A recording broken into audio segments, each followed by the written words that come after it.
Hello, this is Tanya Morning Star Darling, and I'd like to share with Rising Wines Collective a little bit about the largest wine producing state in the US, California. California actually produces over 80% of all American wine.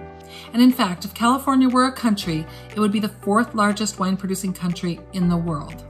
So if we think of California in these terms, it's understandable that it's difficult to generalize about Californian wine or wine regions. Overall, however, California contains a multitude of nuanced but extremely favorable conditions for viticulture, with ample sunshine and mild winters. There are nearly 150 unique American viticultural areas in California, or AVAs.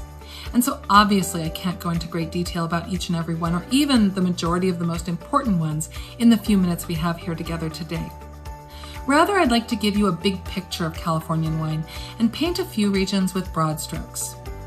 The state can be broken down into four main large regional AVAs, which contain most of the smaller ones. The North Coast, which contains Mendocino County, Lake County, Napa Valley, and Sonoma County. The Central Coast, which can be further subdivided into North Central, where we find Monterey, and South Central, which contains Santa Barbara and San Luis Obispo counties. The Inland Sierra Foothills AVA, which is famous for Old Vine Zinfandel, and the Central Valley, which in addition to producing the majority of America's produce, also churns out a vast amount of bulk wine.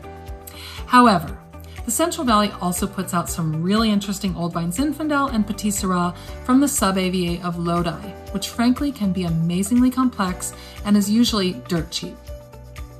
Napa Valley is arguably the most important wine growing area in California, and certainly from a price per bottle perspective, that is true. Undeniably, Napa produces some exquisite wines and contains a very high concentration of America's most iconic wineries. Napa Valley is sandwiched between the Mayacamas Mountains to the west and the Vacas Mountains to the east. This creates a topography which funnels cool air into the valley from the San Pablo Bay to the south.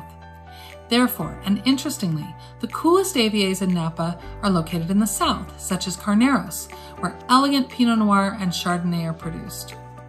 As we move up the valley, we find some of Napa's most prestigious Cabernet Sauvignon wines coming from the valley floor AVAs like St. Helena and Rutherford, where heat accumulates in the day and the temperature can drop as much as 40 degrees at night.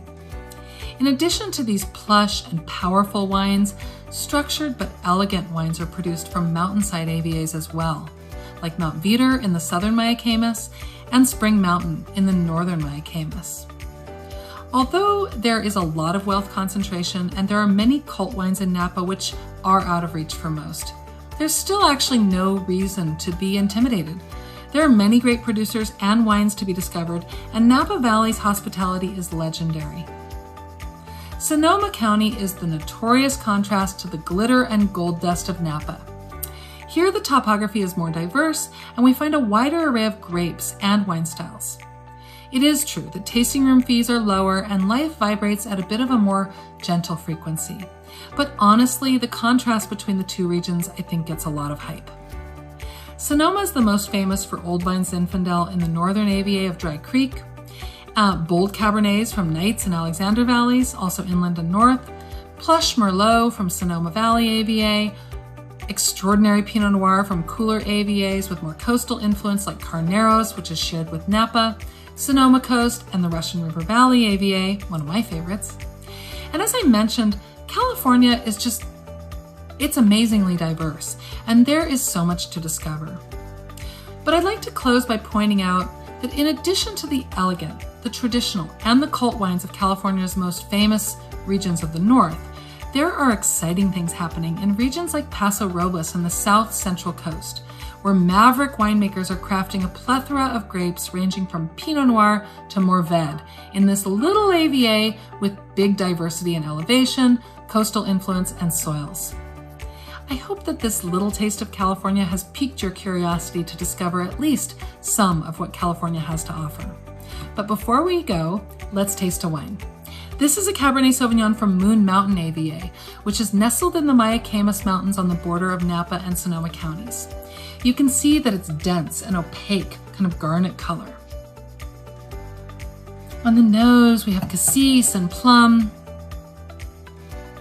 there's also kind of a savory olive and also a floral, maybe even lavender.